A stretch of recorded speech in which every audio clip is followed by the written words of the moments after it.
বাধা প্রদান করাতে ছাত্রদলের সন্ত্রাসীরা তাদের উপর হামলা করে। এতে কিন্তু অনেকজনে কিন্তু হচ্ছে আহত হয়। বিজ্ঞান বিভাগের ছাত্র সাকিবুল ইসলাম রানা ভাইয়া, সে হচ্ছে কালকে দুপুর 1টার দিকে সে মৃত্যুবরণ করে। আমরা জানি এখানে ছাত্রদল ওরা নেতৃত্ব দিয়েছিল, প্রেসিডেন্ট সেক্রেটারি ওরা নেতৃত্ব দিয়েছিল। ওদেরকে চিহ্নিত করার পরেও ওদেরকে কেন আইনের আওতায় নেওয়া হচ্ছে না?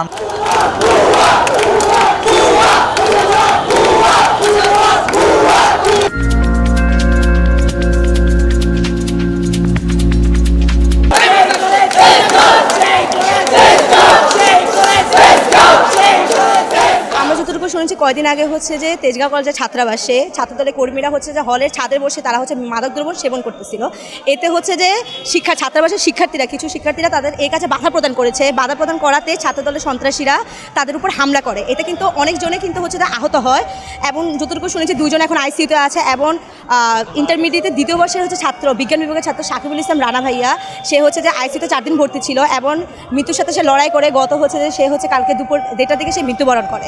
আমরা হচ্ছে যারা এই কাজটি করেছে সে যে হোক না, সে যে ধরনের বড় নেতাই হোক না কেন, তাকে যেন হচ্ছে ফাঁসি দেওয়া হয়, তাদেরকে ধরে গ্রেপ্তার করে যেন ফাঁসি দেওয়া হয়। এবং কলেজ কর্তৃপক্ষ যতক্ষণ না আমাদের এই দাবিগুলো মেনে নিবে, আমরা হচ্ছে আমাদের কর্মসূচি পালন করবো। আমাদের পরীক্ষা ছিল কলেজে, আমরা আমাদের পরীক্ষাগুলো বয়কট করেছি। গত 6 ডিসেম্বর ছাত্রাবাসে বহিরাগত কিছু লোক ছাত্রাবাসে রাজনৈতিক পাওয়ারে তারা হচ্ছে হলে ঢুকে ছাত্রাবাসে ঢুকে মাদক গ্রহণ করতেছিল। ওই জায়গায় আমাদের বন্ধু সাকিব ও বাধা প্রদান করে, সাকিব সহ আরও কয়েকজন ছিল, বাধা প্রদান করে।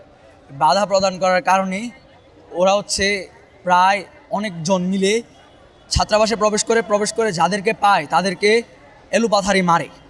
সাকিবকে বেশি মারে, সাকিব সহ আরও 3 জনকে অনেকভাবে গুরুতর আহত করে।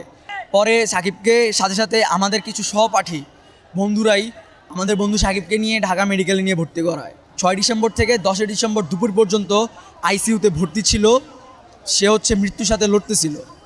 গতকালকে দুপুর 1টা থেকে 1:30টার সময় সে হচ্ছে ইন্তেকাল করে। আমরা তার আত্মার মাগফিরাত কামনা করি। আমরা এটা সবাই জানি, কে কে সংযুক্ত ছিল না ছিল সবাই জানি। আমরা জানি এখানে ছাত্রদল ভূমিকা রেখেছিল, ওরা নেতৃত্ব দিয়েছিল। তো প্রেসিডেন্ট সেক্রেটারি ওরা নেতৃত্ব দিয়েছিল। এখন ওদেরকে চিহ্নিত করার পরেও ওদেরকে কেন আইনের আওতায় নেওয়া হচ্ছে না, আমরা তার কোনো সঠিক স্পষ্ট বিবৃতি পাচ্ছি না। আমরা যাচ্ছি ওদেরকে যত দ্রুত সম্ভব আইনের আওতায় এনে দৃষ্টান্তমূলক শাস্তি দেওয়া হোক। একটি সাকিব মারা গিয়েছে দেখে আমরা যাচ্ছি আরও একটি সাকিবের মৃত্যু যাতে আমাদের দেখতে না হয় এই বাংলার মাটিতে। এই সংঘর্ষে মাদক বিরোধী একটা সংঘর্ষ হয় হলের মধ্যে, আমাদের কলেজ হলের মধ্যে। ওই জায়গায় আমার বন্ধু ছিল সাকিব। ওই সাকিবকে 2টা দলের সংঘর্ষের মধ্যে ও মাদক বিরোধী যাওয়ার পরে ওই দলীয় ওরা সংঘর্ষ করে ওকে হত্যা করে। ও 4 দিন আইসিইউতে ছিল। এরপরে গতকালকে দুপুর 12টার দিকে মারা যায়।